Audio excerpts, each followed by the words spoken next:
What is up, everybody? Welcome back to Clarrkin Off Time, your daily WNBA briefing with no filter and no fluff. I'm your host, MaddyG, and this morning I have a confession to make. Last night, I was sitting in front of my TV watching the Indiana Fever against the Washington Mystics, and I went from eating a snack to praying to almost throwing my remote and then jumping out of my seat in pure shock and pure jubilation, because what Caitlin Clark did with 1.2 seconds left on that clock is something I have been waiting to see.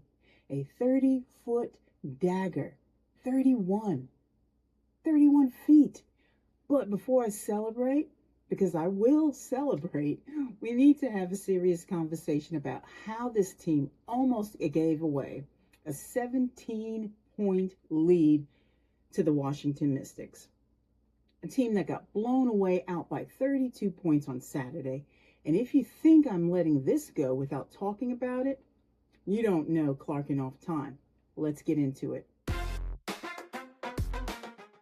Indiana Fever 78, Washington Mystics 76 final, Commissioner's Cup, and let me walk you through this game because it was one of the most stressful things I have watched this entire season.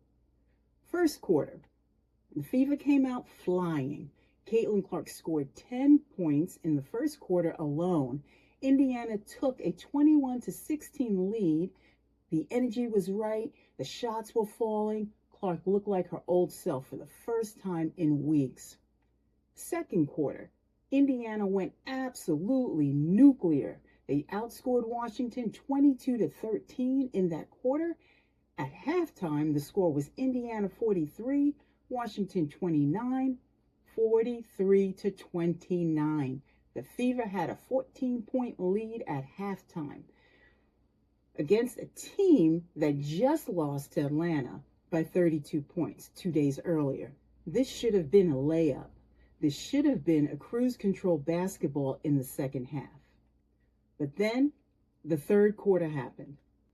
Washington outscored Indiana 24-17 in the third. The lead that was 14 was now down to 7.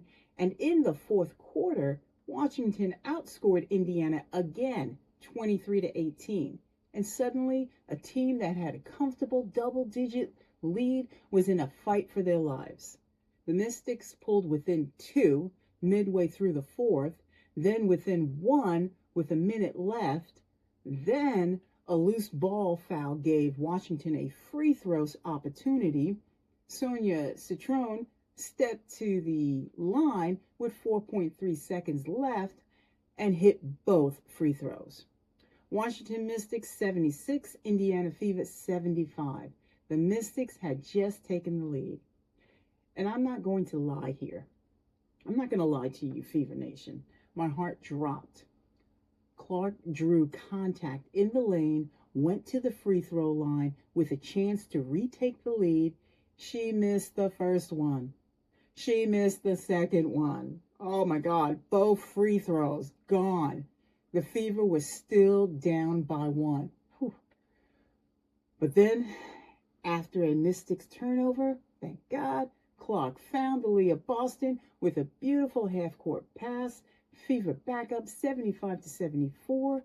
Then Washington scored again to take the lead back 76-75 with 4.3 seconds left. Timeout. Indiana Fever. Last chance. Sophie Cunningham took the inbound pass. She threw a long cross-court pass to Clark on the left wing.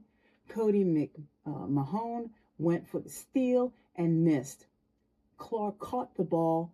She was wide open. She was standing just in front of the half-court logo, 31 feet from the basket with 1.2 seconds on the clock. And she buried it.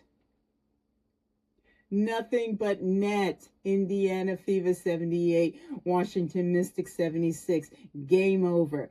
Caitlin Clark just hit a 31-foot dagger to win the game within 1.2 seconds left.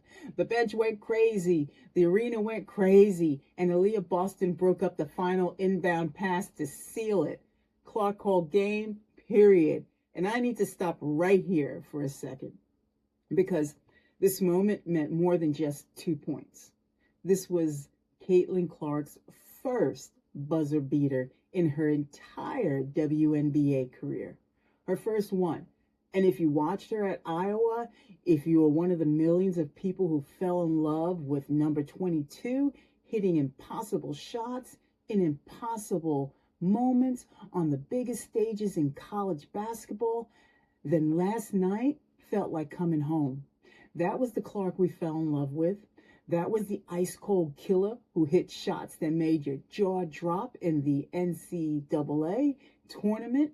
That was the player who put women's college basketball on the map and made the whole world pay attention.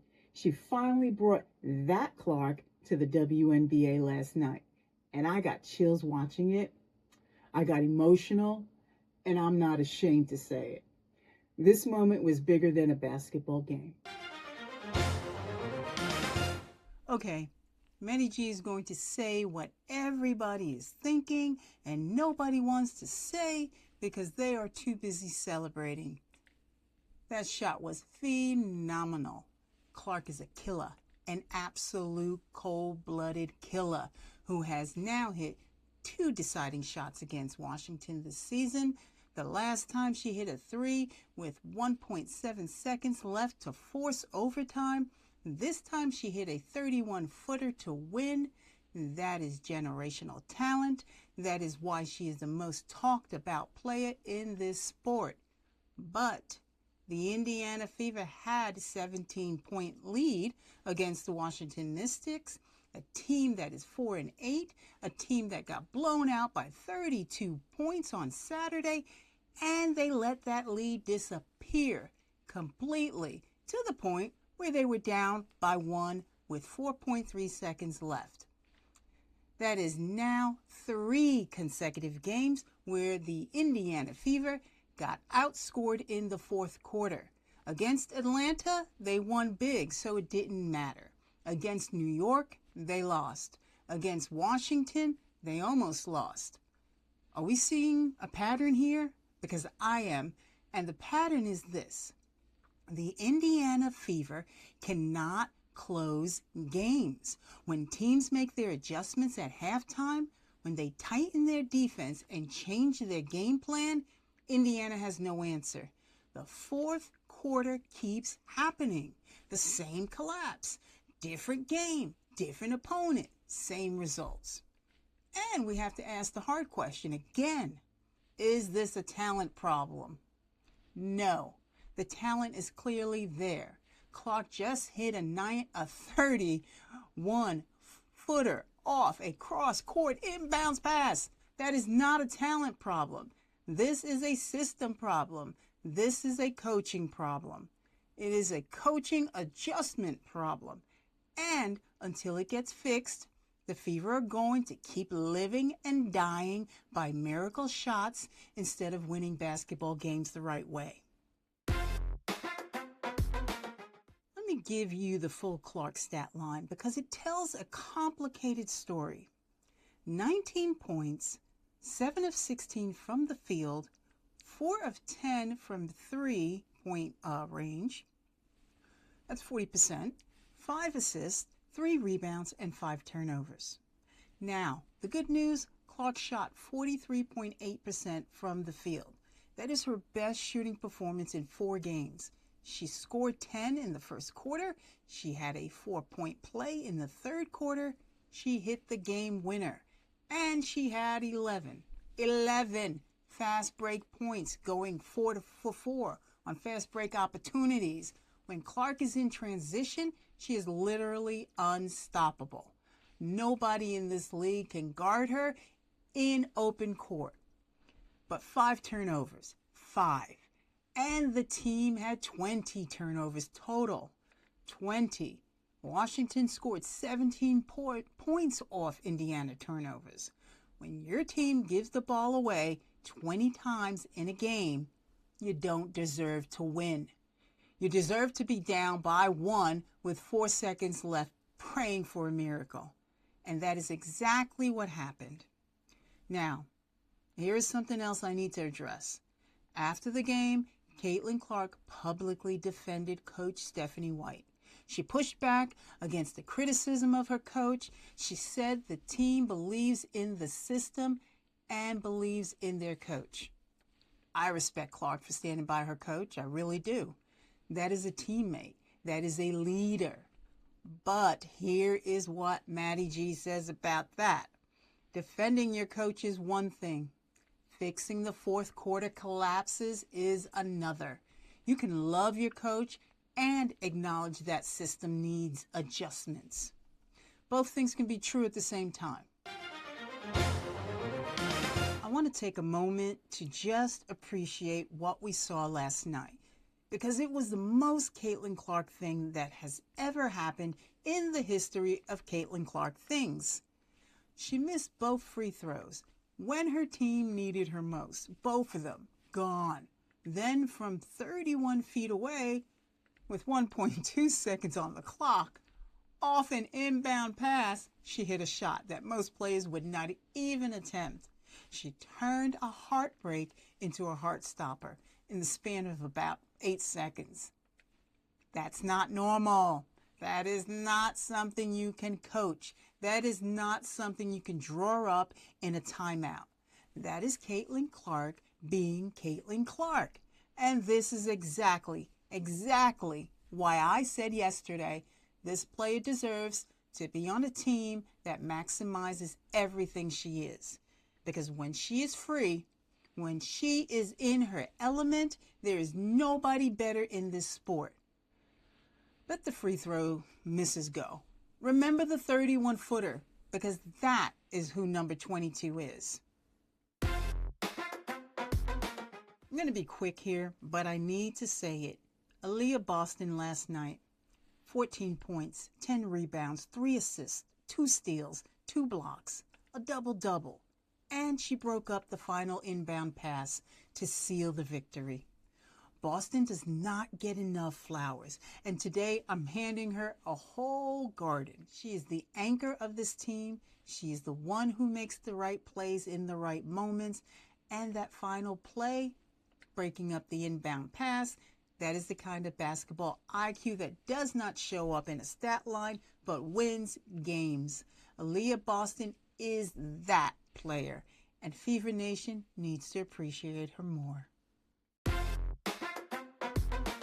Now, let's take a quick spin around the league. Last night, the LA Sparks were at the Seattle Storm. Seattle wins that one as they try to build some momentum. The Storm are 3-10, and they desperately needed that win. Now let's talk about what is ahead for the Indiana Fever, because the schedule is setting up in a very interesting way. Thursday, June 11th, Indiana Fever host the Chicago Sky at Gainbridge Fieldhouse, 6 p.m. The Fever are heavy favorites at 78.8% to win. Chicago is 5-7 and struggling. This should be a statement win at home. Saturday, June 13th, Indiana Fever at Connecticut Sun, 5 p.m. Central. Now this one is interesting. Connecticut is 2-10, the worst record in the league, but here is what I need you to remember. Stephanie White used to coach the Connecticut Sun. That program knows her tendencies. That coaching staff has played against her system. And Connecticut, even with their terrible record, plays hard every single night. Do not sleep on this game. Fever Nation, what a night. What a wild night. From 17 points up to down by 1 to a 31-foot dagger in 1.2 seconds. I have watched a lot of basketball in my life, and last night reminded me of why we love this sport. The Fever are now 6-5, back above 500. The Commissioner's Cup record is 2-1. There is still plenty of season left and plenty of time to fix what is broken. But the fourth quarter collapses have to stop. The 20 turnovers have to stop. And somebody on this coaching staff needs to figure out how to protect the lead before the next miracle shot goes out of bounds. Before I go, drop a comment right now. Just one question for you. Did you think Clark was going to hit that shot? Yes or no? I want to see every answer. I am reading all of them. Until tomorrow, this has been Clarrkin Off Time. Stay spicy.